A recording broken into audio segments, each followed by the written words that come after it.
Oh, well, Gura by itself is well known. It's the fastest river within the region.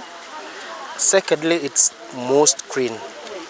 The community has embraced it. The community has left with the responsibility of making sure that the river is not polluted by any kind of natural, man-made things, throwing wastes or anything. So the river is well used for domestic uses, and also some other parts is used for growing agriculture things. The community has trained, or rather we have been having volunteers who train kids from this community, whereby you find small kids know how to swim and to relate with the river. So they grow up owning the river and knowing the tricks of how to survive with the river in case of any eventuality. I believe that this community can benefit from the little that they know and they own, like brewing of the coffee, the beans, they are roasted, they use the mortar and that, and they come up with the hot coffee direct from the source here.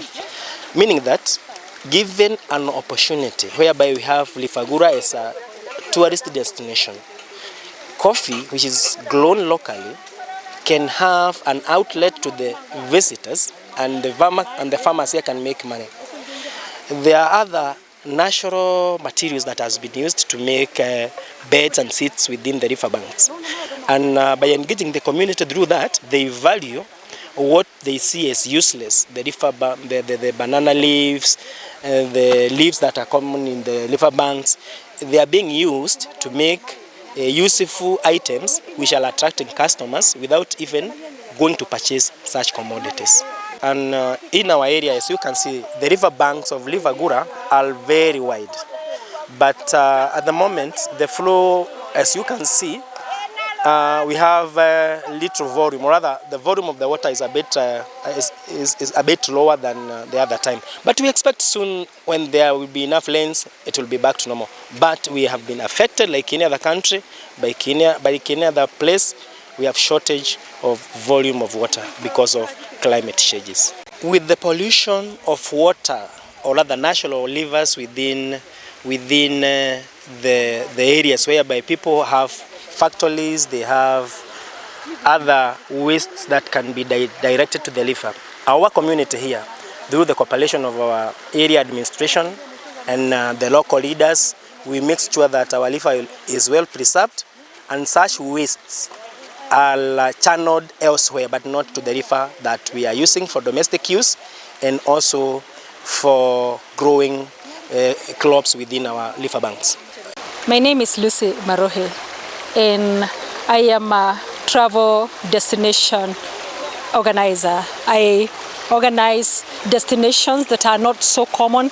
I innovate and then they become, and that's how Gura River has been born.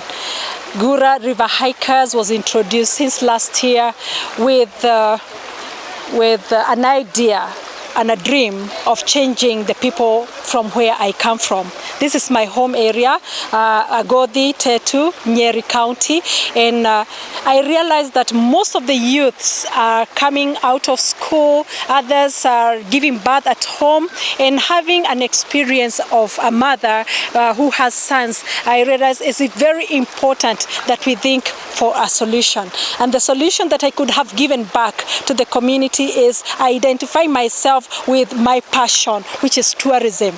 So I looked at Gura River being the fast flowing water in Africa. I decided to just make a walk along the river with the mission of thinking about my parents, the youth around here, and also internationally. People are suffering from stress, from depression, and there is so much you can do as you're walking along the river. Along the river, we have areas where you can sit down and just meditate. And as I have said, it's so fast flowing. So in meditation, you can listen to the flow of the river, and you are rejuvenated and you feel afresh and anew.